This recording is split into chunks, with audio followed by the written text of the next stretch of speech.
بسم اللہ الرحمن الرحیم۔ السلام علیکم۔ حضرت ابو ہریرہ رضی اللہ تعالی عنہ سے روایت ہے کہ رسول کریم صلی اللہ علیہ وسلم نے ارشاد فرمایا، جس وقت کوئی مومن بندہ مرنے کے قریب ہوتا ہے تو رحمت کے فرشتے سفید ریشمی کپڑا لے کر آتے ہیں اور روح سے کہتے ہیں نکل جاؤ، تو اللہ سے رضامند ہے اور اللہ تعالیٰ تجھ سے رضامند ہے، اللہ تعالیٰ کی رحمت کی جانب اور اس کے رزق کی جانب اور اپنے پروردگار کی جانب جو کہ غضب ناک نہیں ہے۔ پھر وہ روح اس طرح معطر حالت میں نکل جاتی ہے جس طریقے سے عمدہ خوشبودار مشک، اور فرشتے ہاتھ در ہاتھ اسے اٹھاتے ہوئے آسمان کے دروازے پر لے جاتے ہیں، تو آسمان والے فرشتے کہتے ہیں کیا عمدہ خوشبو ہے جو کہ زمین سے آئی ہے۔ پھر اس کو اہل ایمان کی ارواح کے پاس لاتے ہیں تو وہ ارواح خوش ہوتی ہے اس سے زیادہ جو کہ تم کو کسی بچھڑے ہوئے شخص کی آمد سے ہوتی ہے۔ پھر وہ پہلے سے موجود مومن اس آنے والے سے دریافت کرتے ہیں کہ فلاں آدمی نے کیا کیا اور فلاں آدمی کا کیا ہوا، یعنی جس شخص کو وہ لوگ دنیا میں چھوڑ کر گئے تھے اب وہ کس طرح کے کام میں مشغول ہے۔ پھر خود ہی ان میں سے چند ارواح کہتی ہیں کہ ابھی ٹھہر جاؤ، اس کو چھوڑ دو، یہ دنیا کے غم میں مبتلا تھا۔ یہ روح کہتی ہے کیا وہ شخص تم لوگوں کے پاس نہیں پہنچا، وہ تو مر چکا تھا۔ تو اس پر وہ روحیں کہتی ہیں اس کا مطلب وہ شخص تو جہنم میں گیا ہوگا۔ اور جس وقت کافر کی موت آتی ہے تو عذاب کے فرشتے ایک ٹکڑا کاٹ کر لے آتے ہیں اور کہتے ہیں کہ تو نکل کر باہر آ جا اور چل اللہ کے عذاب کی طرف، اس حال میں کہ تو اللہ تعالیٰ سے ناراض ہے اور تجھ سے اللہ تعالیٰ ناراض ہے۔ پھر وہ روح نکلتی ہے اس طرح سے کہ جس طرح سڑے ہوئے مردار کی بدبو ہوتی ہے، یہاں تک کہ زمین کے دروازے پر اس کو لاتے ہیں تو وہاں معمور فرشتے کہتی ہیں کتنی گندی بدبو ہے۔ پھر اس کو کفار اور مشرکین کی ارواح میں لے جاتے ہیں۔ حدیث پاک میں ہے کہ تمہارا تمام نامہ اعمال تمہارے رشتہ داروں اور خاندان والوں کے سامنے پیش کیے جائیں گے۔ بے شمار روایات میں ہے کہ جنت میں سب رشتہ دار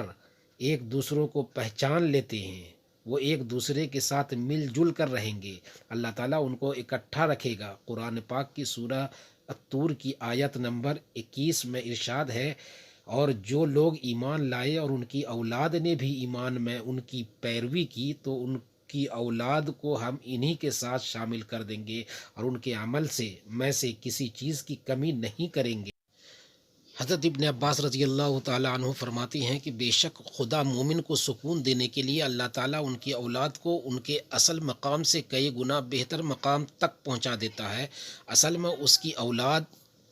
اس درجے تک نہ پہنچ سکتی ہو۔ آپ صلی اللہ علیہ وسلم نے آیت کی تلاوت فرمائی جس کا ترجمہ کچھ یوں ہے، جو لوگ ایمان لائے ہیں اور ان کی اولاد نے بھی ایمان میں ان کی پیروی کی، اس سے یہ پتہ چلتا ہے کہ جنت مومنوں کی مرضی کے مطابق ان کی اولاد کو بھی ان کے ساتھ ہی رکھا جائے گا۔ یہ وہی لوگ ہوں گے جنہوں نے دنیا میں رہتے ہوئے اچھے اور نیک اعمال کیے ہوں گے،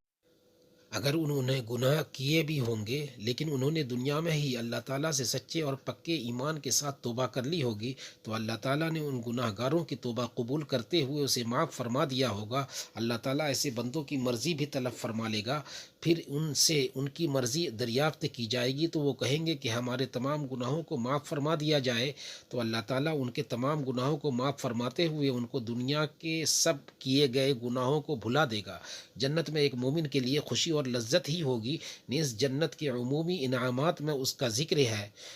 کہ جو بات جنتی چاہے گا اللہ تعالیٰ اسے پورا کریں گے۔ اسی طرح آپ صلی اللہ علیہ وسلم نے